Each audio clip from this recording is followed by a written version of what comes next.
But today, Tom called me, and he didn't call me today, but he called me earlier, and he was like, "Hey, can you teach this Sunday?" And usually he gives me like a free range or whatever I want to teach, and it makes it a little easy because I can choose whatever stupid idea I want to talk about. But he didn't want me to be stupid this morning, and so he said, "Continue on in James." And so that's where he left off before the Easter services, and so we'll be in James 4:1 through 10, and it's a lot about conflict and quarrels. And so talking about among us as a church body, but also within us as a person, as an individual. And conflicts and quarrels happen quite a bit. I love sports, and I love watching when teams are just in unity, when they're in sync and they're working well together, and they're working for this common goal. And not just sports in general, but also in work as well. Like when you go to a restaurant and servers are like working together, and you just kind of see that flow in the restaurant, or other places. Like I've been to some factories and done some factory tours, and you see those workers working together for that common goal of making a product or whatever it is. And it's really awesome. But I coached SJ in baseball a couple of times last year in a couple different teams, and the one of the teams, about half the team was like related, and it made it very difficult because when you have boys aging from like 6, 7, and 8, what happens? Fists fly sometimes, right? I know when I was a young boy, I didn't have brothers, but I had cousins, and we would fight a lot. And I not that I will always look forward to it, but I mean, as a young boy, sometimes you just enjoy that part.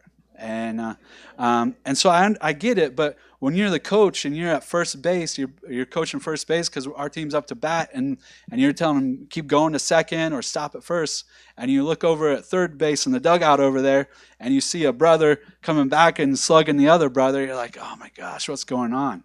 And you got to handle this type of stuff, right? And it can be hard in that. It can be difficult. And even so is like when we went to the mission trip to Georgia a few weeks ago. On our way back, we came through Istanbul. So it was from Georgia, Istanbul, and then to Chicago. And we had like an hour in Istanbul. And Istanbul airport is huge. It's really big. It is really like they even claim Istanbul is like kind of like their slogans, like East meets the West. And it really is. When you go in the airport, you see a wide array of nations in one location. And it's really amazing. I know I told Zane, the young fellow that went with us, I was like, dude, Istanbul airport is my favorite airport because you'll see ladies in like the full black burqa and just like the little slit, and next to him you could see a guy wearing like an African like tribal outfit, and then you can see some guy from China, and you also see a businessman. You see the wide collection of God's creation all in one airport, and it's really cool. But in that, we had a short hour, and we have to, since we're coming from another country, we have to go through TCA. We have to get checked in all again. They do the pat down and everything, and so we actually land a little late, and it takes a while for us to get off. And I mean, it's a big airplane, and there's a lot of little ones with us, and so it takes a bit. And so we're running in the airport, right? And we see the sign for like if you go through the customs there is a area. It's like 65 and up, and families with children under 5. Well, we had Bo; he's a baby, so we were able to qualify for that, and it was supposed to be a fast line. We were excited, and we were thankful. And so and there's like no one on the outside of that room, and so we're awesome. It's going to be quick. We get in, and there's only like 15 people, and then they're in like this horseshoe line, and we were like, yes, this is going to make it quick for us, and we're going to be in and out, and so we're in there, and then the workers keep bringing people in there cutting in front of us, and it's not just one person, but the workers, because in the airport they'll have people who are in wheelchairs. They'll have a worker help them get around the airport, and I'm not mad at the people in wheelchair, so don't take that offense. It's just that at this time we're cutting it short, and our flight has already been boarding. for a while, and so they keep on bringing these people and their families, and we've been there for about 15 minutes or so, and now there's tons more people in front of us, and there's another guy that comes in. I'm like, whoa, whoa, whoa, hold up, dude. And I was like, we are full. Like, we need to get going because they're already announcing, like, Chicago, you need to be boarding now. And the people that are the security people that are doing the check-ins are like, they're yelling. And I was like, hey, we're going to Chicago. We're going. And they're like, no, no, no, we need the people in the wheelchairs first. And I was like, we're a family. Come on. Let's just take us. We're going to Chicago. And no one else there is going to Chicago. They weren't raising their hand, but they wouldn't take us for whatever reason. So I was getting frustrated. Angela's getting frustrated. The kids didn't know what's going on. Zane, it was his first time flying, so I'm unsure if he knew what was going on, in the sense, like, we miss this plane, it's going to be a big deal. And like, we start to see, though, like, the workers, the security guards, they start getting frustrated as well because the line wasn't online anymore. It's just like this big group of people, and they're getting frustrated, and you can see them start shutting down, and that's hard to see, as a person. But I'm like, I need to get to Chicago. I can't stay in this. Well, I love this airport, but I can't stay here, and I've got to get to work.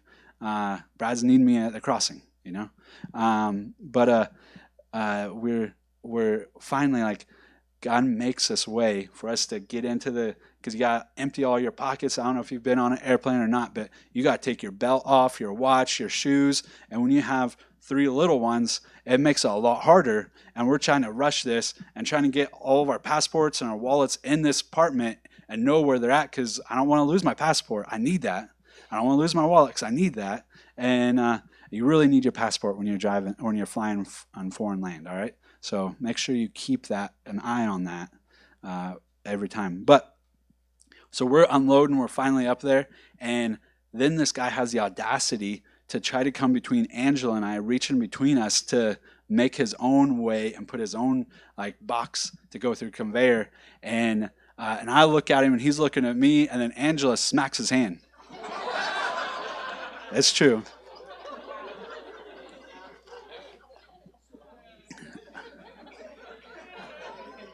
So the guy looks at me again, and I'm just like, "We're a family. We're a family. I mean, what do you want us to do?"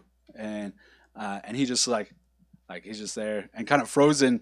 I'm frozen until we get going. And but it is hard to watch that when there's that disunity.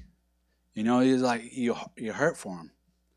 But it is sweet when that unity does happen and things are going smooth. But in places like that, you don't even realize because you're just going through. And then you're like, man, that was real sweet. That was nice. That was real simple. But you don't think about, like, man, those guys, they communicated well. They had the goal, and they completed each task of their responsibility.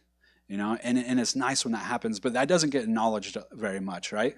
So make sure you do acknowledge those times and those people that are communicating well, and especially when it's here amongst the church body. But let's get to James 4, 1 through 10. All right?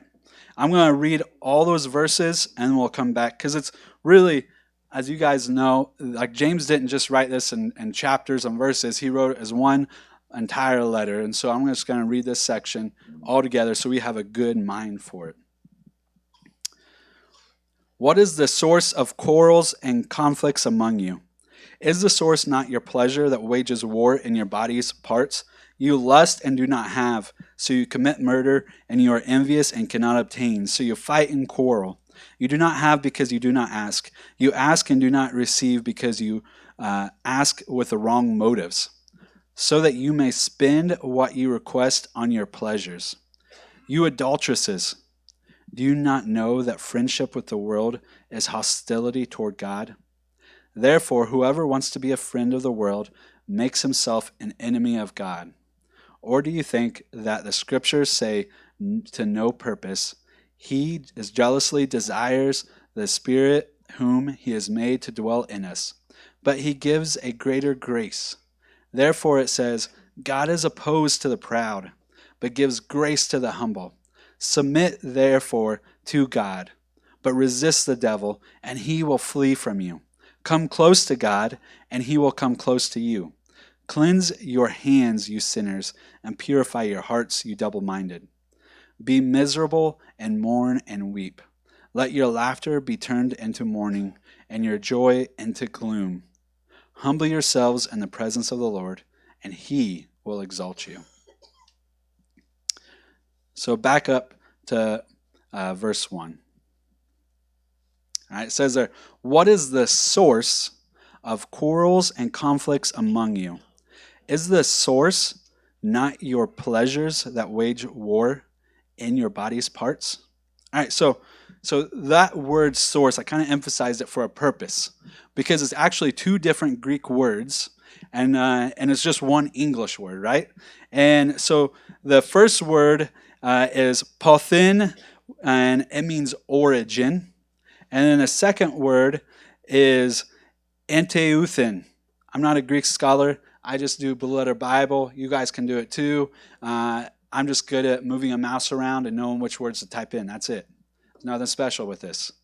I'm serious. You guys can go on Blue Letter Bible and do it yourself and know these things. So use these resources. But pothin means the origin. Like, where did it begin? Why is there quarrels? Why is there this self-ambition? That second one is like, why is it? It's like the source is, it's here. It's right here. And it's talking about your inside. Like the first one is the origin. Is like, why is it among you? Talking about all of us as a church. And not just really a harvest, but the church as a whole. You know, the church that we went to visit in Georgia. The church that is in China, that Heidi Olsen that we support as a body. That church. You know, all these different churches. Okay? But the first part, I think, is for us to have unity and not to have quarrels and conflicts is really, it starts with us on the inside. And, you know, when you are younger, and still even as you get older, right, you like to take care of the outside, make sure you're looking good, you know, that college age, 20s and the late teens, you want to make sure you're looking good. You buy the shoes you're wanting, the clothes you're wanting, you're getting jewelry, the accessories, whatever all that is, right? You're wanting to make sure you look good, but you eat like garbage. I ate pizza all the time when I was in my late teens and early 20s, and I ate like garbage. I ate pizza all the time, and that's basically what I ate. And I'm not saying this is for all those people, but in general, that's what happens a lot of times, especially if you're in college. Like, ramen diet is a joke that goes around, and that does happen sometimes to some people, not all. But if you continue to eat that and just eat pizza only, you're going to have troubles when you get older, right? Your body's not getting all the nutrients, and now that your outside appearance really becomes second, because you got to take care of your inside. You have to go to the doctor, and you have to start taking medicine a lot of times and do all these different things because you weren't taking care of the inside. And so I'm thankful that I married my wife because she loves veggies. I actually thought she was a vegetarian before I married her, and I had to contemplate in my mind, was like, man, am I okay to give up pork? I don't know. And I was. And then it turned out she wasn't vegetarian, so I was very thankful. And but she does bring veggies in my life, because all I ate was the meat lovers pizza from whichever restaurant I'd go to, or I'd get Meat Mountain at Arby's with Matt and Ivor, and that was delicious as well. If you don't know what Meat Mountain is, just go to Arby's and order it. You'll be thankful. But anyways, it's like spiritually, we got to take care of ourselves. All right? We have to take care of ourselves. If not, we're going to start hurting. See, God says this in Jeremiah chapter 17, verse 9. It says, the heart is more deceitful than all else and is desperately sick. Who can understand it? We need help. We try to help ourselves and we fail. We try to live a happy and good life, but it fails. It fails every time. See, if you are trying to just live a happy life, you're going to have to continue to exceed that expectation each time, right? Like if you win the game, you're happy. And I'm not saying don't be happy about when you win the game. Like be excited about it, be stoked. But if that is what you're pursuing, you're gonna eventually fall, because just like an A-frame ladder, there's only so many steps to that ladder, and eventually you're gonna get up to that last step. And if you continue to reach, you're gonna stumble over and you're gonna fall and hit the ground.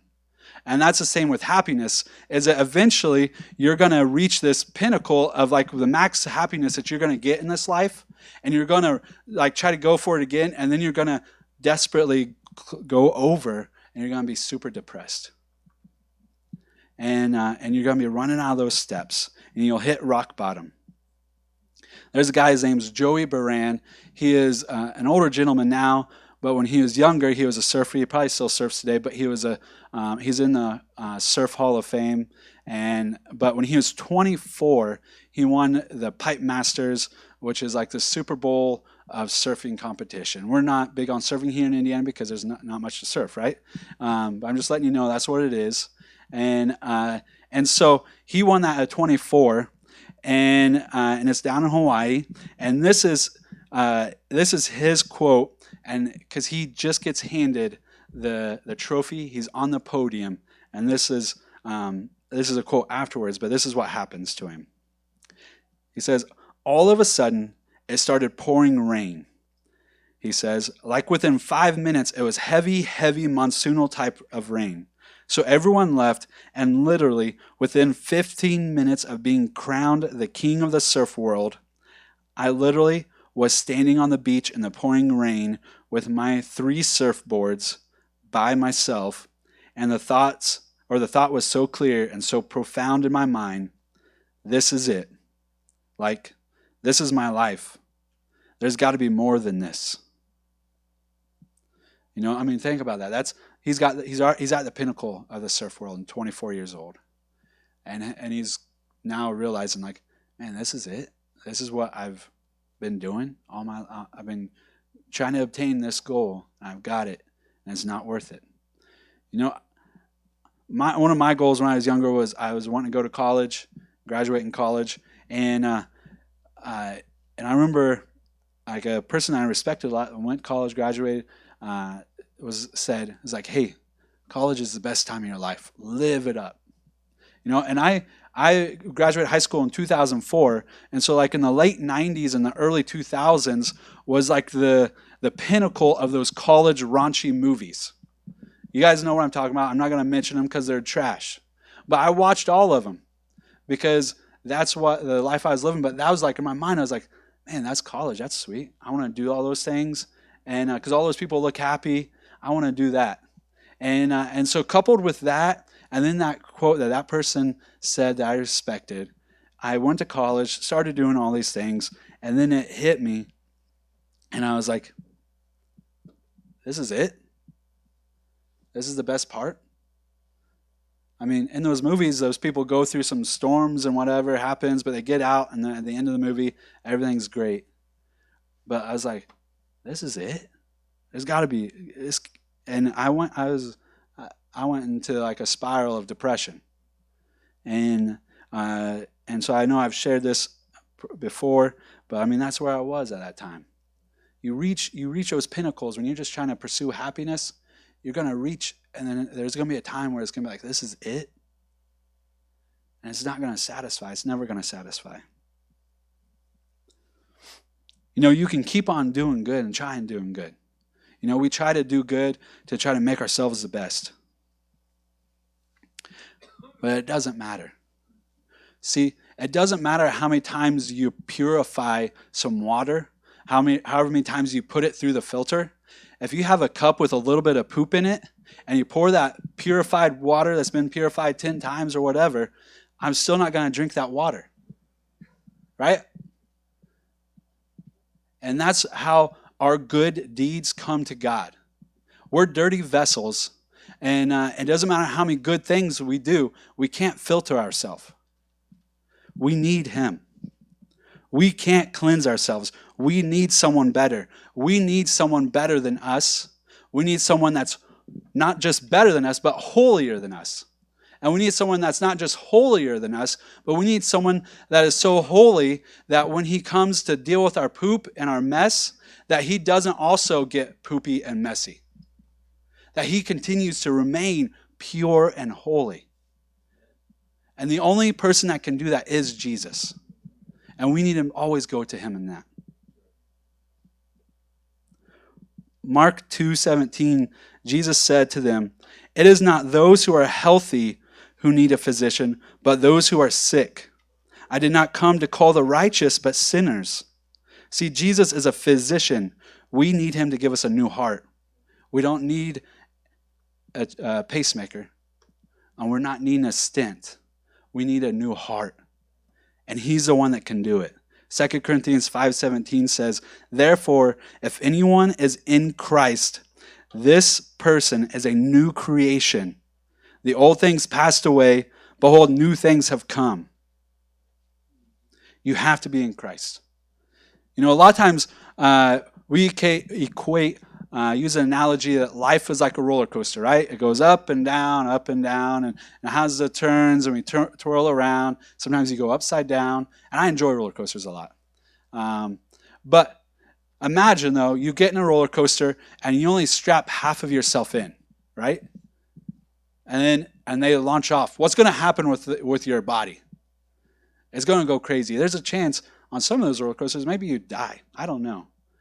But they don't allow that. Why? Because it's super dangerous. So you wouldn't be able to do that. But imagine that, though, if that really did happen to you as your physical body. But then we try to come to our spiritual part and do the same thing with Jesus, is that we try to just be halfway in and halfway out. But either you are fully in the roller coaster cart and strapped in to go on that ride, or you're fully out of it. The workers don't let you just go part way. I worked at Universal Studios down in Orlando for a summer. It's a big deal. Like you get checked. You guys, if you've been to an amusement park, you're supposed to get checked all the time on each time you go on the ride. Sound like they just you're like getting good, right? They make sure you're strapped in and checked.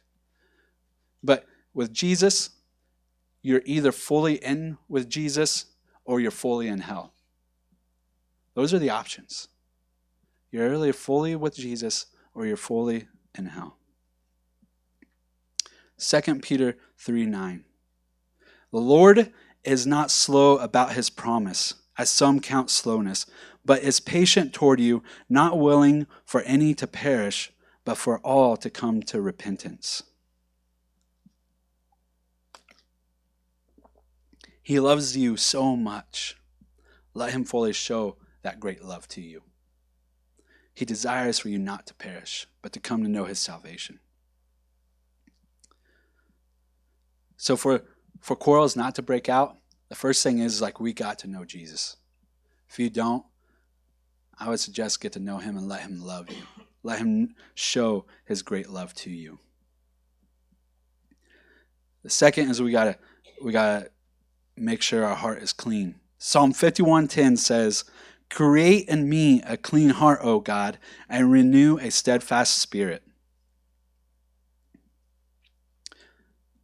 Unless your heart is cleansed by the blood of Jesus Christ, it is harder to love. It is harder to give up your rights. It is harder to be selfless. So let the Lord do the work. All right? If you don't let the Lord cleanse you, it's going to be hard to do these things. You can go and do those good works. You can give your life to the Lord.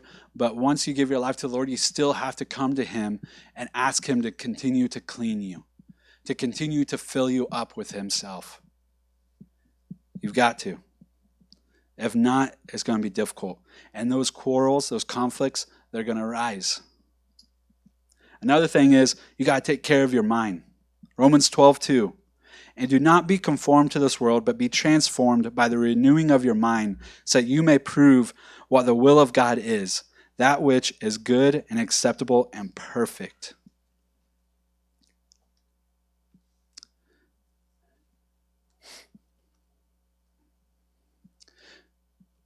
But we have these quarrels, right? And some of it is due to selfishness. If you go to James 4, verse 3 says, "You ask and do not receive because you ask with the wrong motives, so that you may spend what you request on your pleasures." You ask with the wrong motives. God knows your motives. He knows why you're asking. He knows why you're praying. Prayer isn't for us to come and hope we get that Corvette. I prayed that prayer, it didn't work. All right? And that was a motive of mine for a long time, is because one of the things was like, one of my goals was like, when I make it, I'm going to buy a Corvette for my dad, and I'm going to buy a Corvette for myself. That was my goal. And that's not my goal anymore. And I'm thankful for that. I would still like a Corvette, so if anybody wants to bless me with a Corvette, go for it. I won't hold you back. But, prayer isn't like you and God coming together and joining force, all right, and making some goal. Prayer is you are aligning your heart with God's heart. God's going this way, and you are coming with him. And you're just following in those same steps, because he is the way, right? And so don't imagine it as like you're meeting up with your friend and trying to accomplish some goal of moving dirt around. All right? You are meeting with God, the master, and you're the servant. And he's the one that has set the goal, and you're just going with him on it. That pleasure in that verse says that you spend what you request on your pleasures. The Greek word there is hedone, which is the root word for hedonism, which is a word that we use here is to seek out pleasure. That is your goal, to seek pleasure, and that's it. You won't ever be satisfied. You'll never be satisfied. So lay that idea down, that pleasure is always going to be there. It'll never satisfy.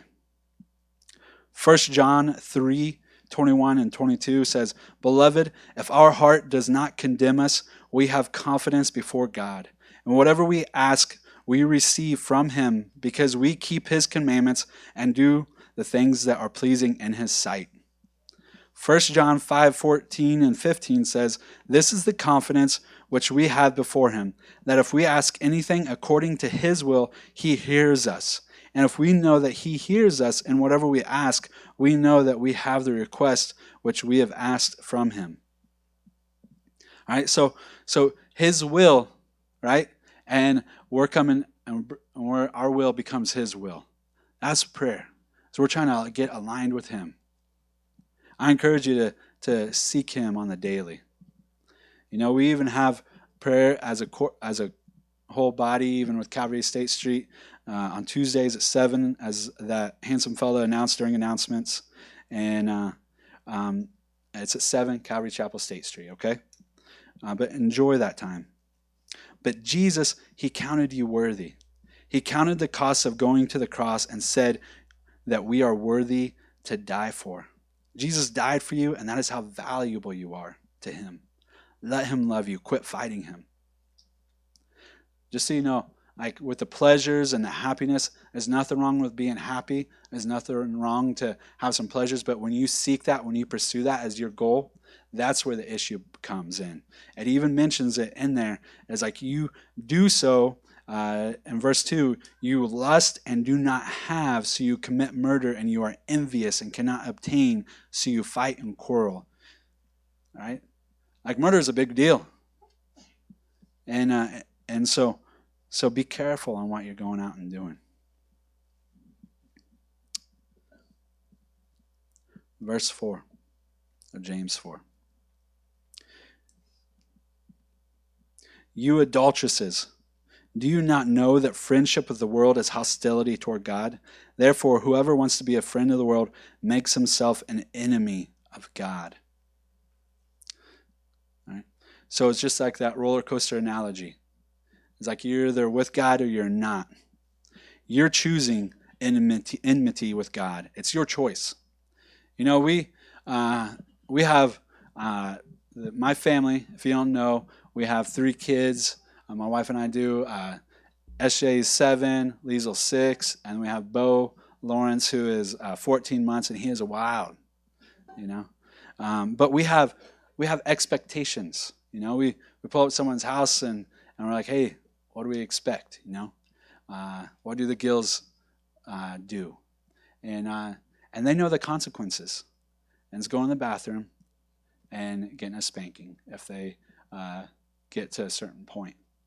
And they know this, you know. I tell them, it's like, when you choose to be disobedient and when you choose not to do what we say, this is what we expect out of you, and you're choosing also the consequence.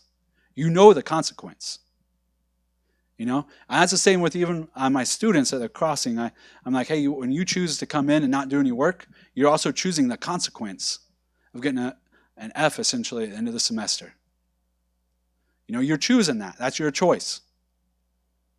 God loves us so much that He gives us that choice.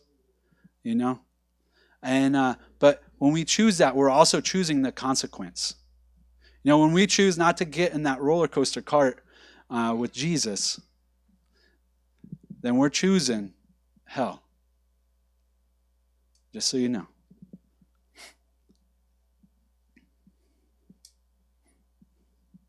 But what a friend we have in Jesus, right? He is one to bear all our griefs. I love that song, What a Friend We Have in Jesus. There's a group called the Sing Team that plays it, and they're wonderful. And you can look them up on Spotify or whatever. But we're moving on. Verse 5 of James 4. Or do you think that the scriptures say to no purpose, He jealously desires the Spirit whom He made to dwell in us? The wording of that is a little funky because in the Greek, the scholars don't really know. Again, I'm not a Greek scholar. I was just reading up because I was like, what all are you trying to say here?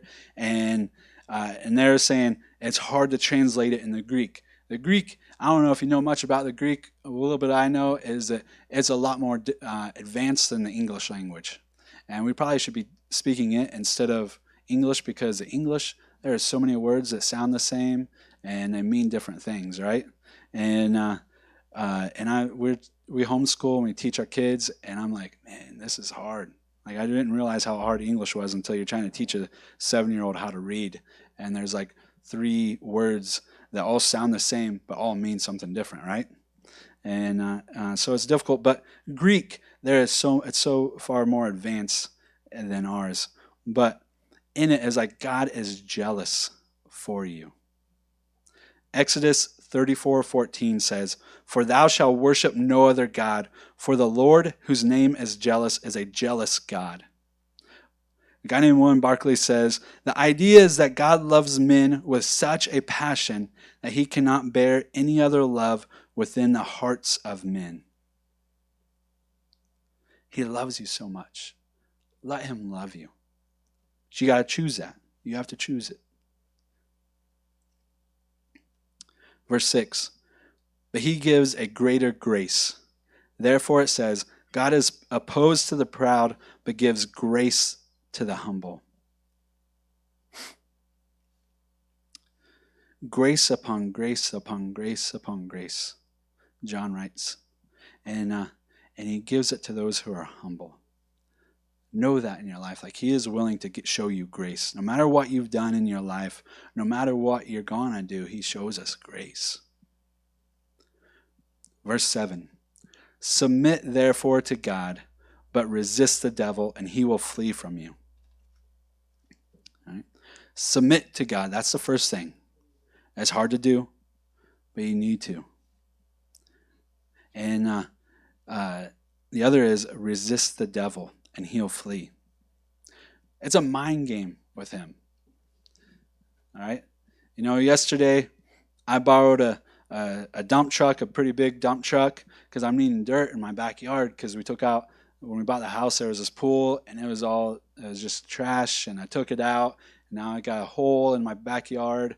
My wife wants the kids to play in it, not in the hole, but in our backyard. And so I'm trying to get all this, And for those who don't know, 4 years ago now, almost this August, I injured my eye in a work accident. I used to do construction, and my eye exploded essentially, and so I can't see anything really out of that eye. So it makes it difficult to drive. I used to drive bigger trucks and stuff, and so I borrowed this big dump, and so I get a load on the south side of town of dirt, and I'm driving. I'm thankful that it was in the morning because I realized like this is too much for me. Like as I'm driving, like I don't know how far things are. I don't see things. To be honest, it was dangerous for me to be out there on the road and that. And so, but I battled with it all day. It's a battle of mine. I didn't really coach this year with SJ because he's getting at the age where he needs someone to tell him like high or low where the pitches are, and I just can't tell, and it's hard. My dad coached me as I was growing up in all the sports, coached me in football and basketball, baseball, everything, and I was like, man, I want to do that with my kid, and I'm excited about it, but I realized like I can't do these things, but it's a mind game, like all day yesterday. I'm moving dirt around with my wheelbarrow and trying to get it out of that dump, and knowing like, man, I can't do this. So I called the guy I borrowed it from, and I said, hey, I need more dirt, but I can't get another load. I can't drive this again. And when I'm saying this is like, it's a battle. I know it's a battle. Sometimes we're going through some hard things, and some of you are going through a lot more than I am, and you are battling. Sometimes it feels like Satan's always present and God's never around, right? But you got to submit to God. Once we submit to God, then it says we can resist the devil and he'll flee. If you don't submit to God, you're never going to be able to resist the devil. That's why it said first, submit to God. You can't do it on your own. You can't resist the devil on your own. That next verse, or part of that same verse, it says, so submit therefore to God, but resist the devil and he'll flee from you.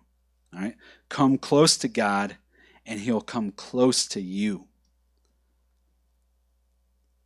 Draw near to God and he'll draw near to you. Worship, pray, seek his counsel, have communion with God. God does not force his love upon you. This draw near, in the Greek, it actually means joining two things together into one thing. A lot of times we equate it to our marriage, and we see it in like a husband and wife coming together as one. But I even think about as a little like coffee mug.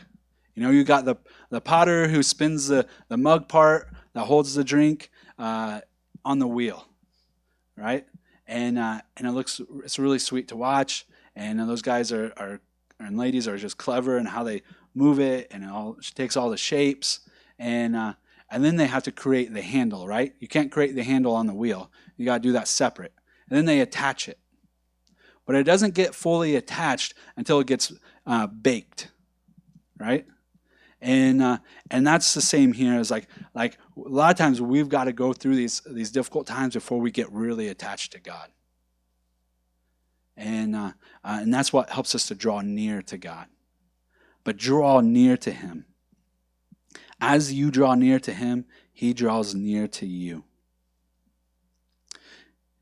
And so as you do that, it says, cleanse your hands, you sinners, purify your hearts, you double-minded.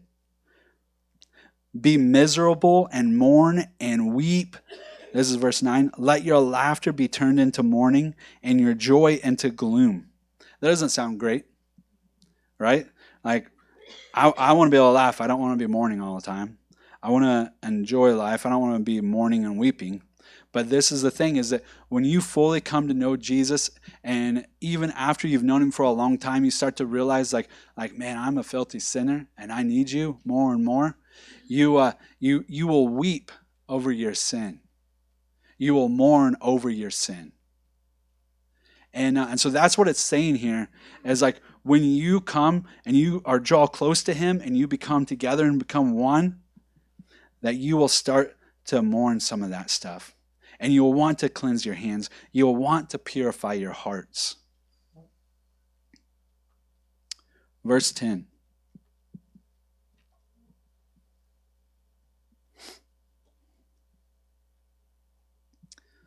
Humble yourselves in the presence of the Lord, and he will exalt you.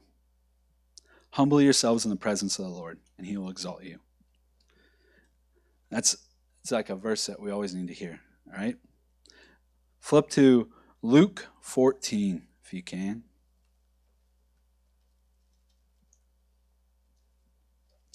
We'll read verses 7 through 11.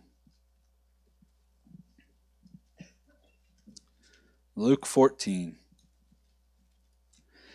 verse 7. Now he began telling a parable to the invited guests when he noticed how they had been picking out the places of honor at the table, saying to them.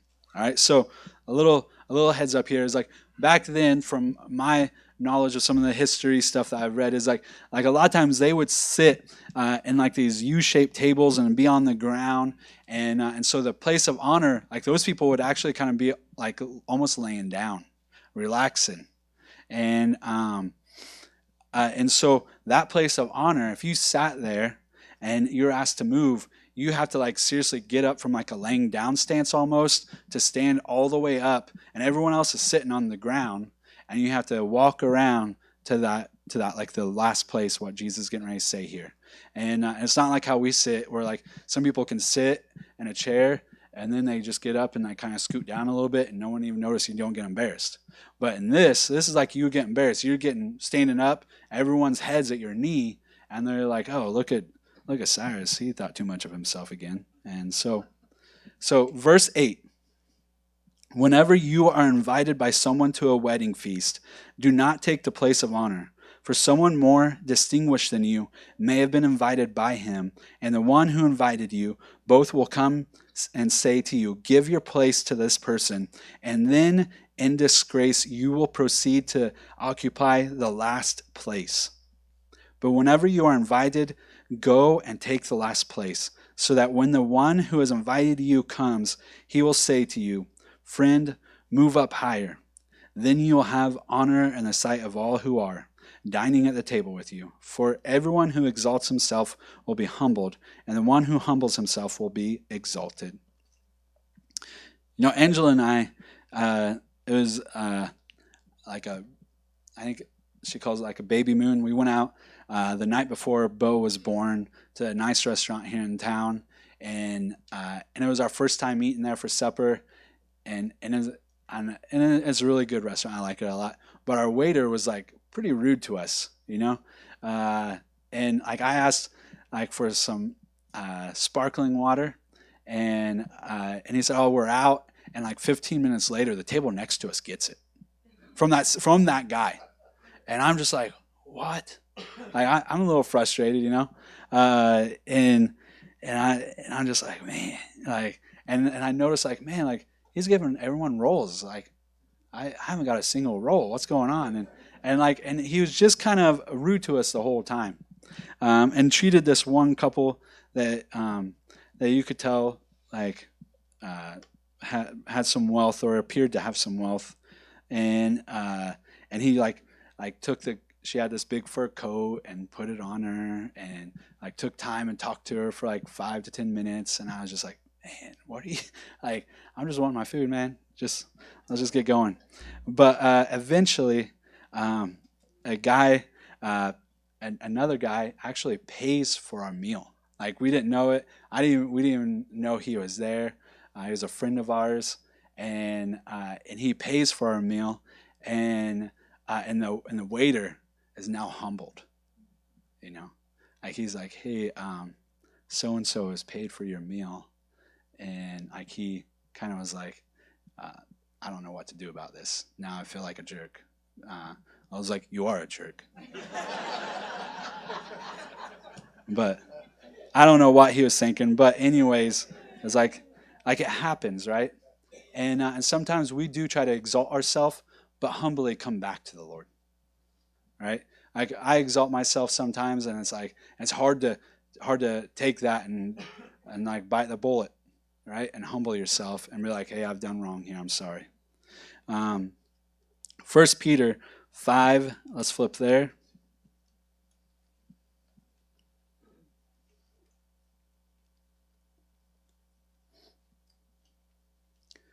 Therefore, verse 6 and 7.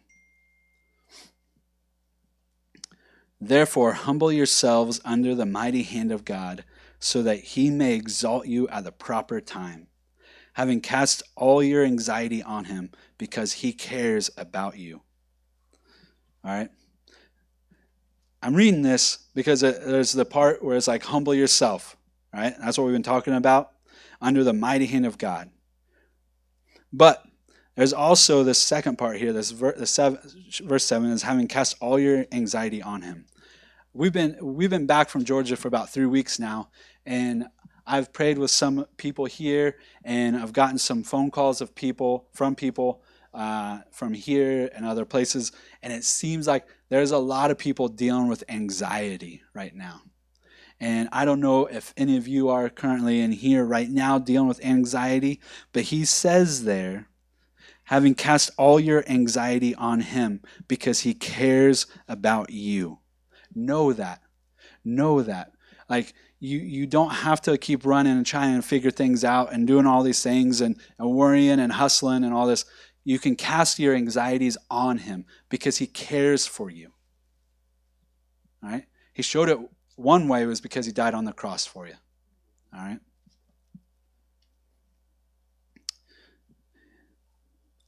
A lot of times we try to get ourselves in a position where we think we're going to succeed. Or we hear like God speak to us and we're like, all right, I got it. I'm going to run and do this. All right? And I'm going to give an overview of a family in Genesis, Isaac and Rebekah and their two sons, Esau and Jacob. And if you have time, read it. But Rebekah has given birth to her two sons, and they're twins. And God says, hey, the older is going to serve the younger. The younger is going to be the leader. And tells them that at birth. And when they're born, Esau comes out, and then Jacob actually has Esau that says that they heal during that birth. You know, and tells them that. And later on, Esau is out hunting, and he doesn't get anything, and he's so hungry that he feels like he's going to starve to death. When he gets back to camp, Jacob's cooking some stew and offers it to him, and but says, "Hey, I'll give you some, only if I can have the firstborn rights." And he's like, and Esau's like, "Whatever. If I'm going to die, it's no use to me anyway. So just give it to me." Eats it. You know, that's a brother. You know, brother doing that to a brother. But that's how wicked we can be, right? And later on in life, Isaac is an older man, and he's like doesn't have very good vision at this time, and he thinks he's gonna be dying soon. So he's wanting to get everything in order, and he tells Esau, he's like, "Hey, Esau, go hunt down my favorite. You know what it is, and cook it up, bring it to me. I'll eat it, and I'll bless you." Well, Rebecca, his wife, overhears him, and she wants Jacob to be the leader. She loves Jacob more, you know. And so she tells Jacob, like, "Hey, go get a goat. I'm going to cook it up so it tastes like venison, your papa's favorite dish, and you can take it in." And Jacob's like, "Well, I'm a smooth-skinned man, and what if he wants to feel my arm or something?" And so she's like, "Oh, you'll use goat fur." That's a hairy dude, right? I mean, I've got some hair on my arm, but I raised goats when I was younger, and that's really hairy. And so, man, it must have been like a grizzly bear or something. But he does it. He takes that food in there. He has the goat skin on his arm, and is just walking in deception, right? And so he goes in, and another thing is that his mom actually tells him to put on some of Esau's clothes. And so he puts on some of Esau's clothes, and so he goes in, gives the food to his dad, and his dad starts questioning. Now he's already concerned and wondering. It's like, "Are you really my son Esau?" And Jacob's like, "Yes, I am your son Esau." And he like feels his arm and wonders about it again and says it, and he doesn't get satisfied with wondering if that's his son Esau until he embraces Jacob, and Jacob has his clothes on, right? And so he smells like Esau. We all have our own scents. You know, my scent is probably real bad now. I've been sweating for like 4 hours being up here, and my wife loves it though, so that's good news.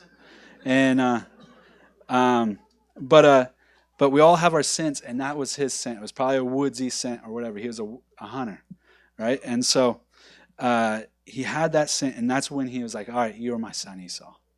But he kept on questioning it the whole time.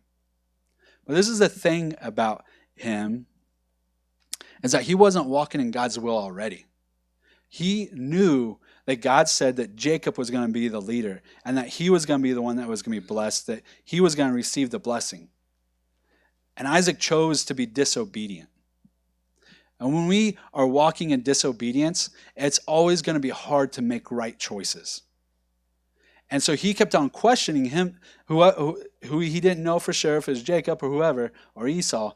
He kept on questioning, and he couldn't make that right discernment because he was already in disobedience. And so when we're walking in disobedience, it's going to be a lot harder for us to make those right decisions when it comes down to it.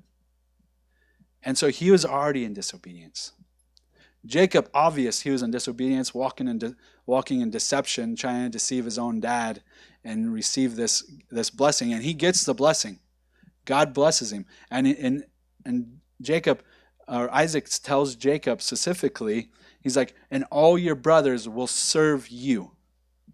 And that's what God told him when they were born, that Jacob would be served by his brother Esau. And so God's purpose still works out.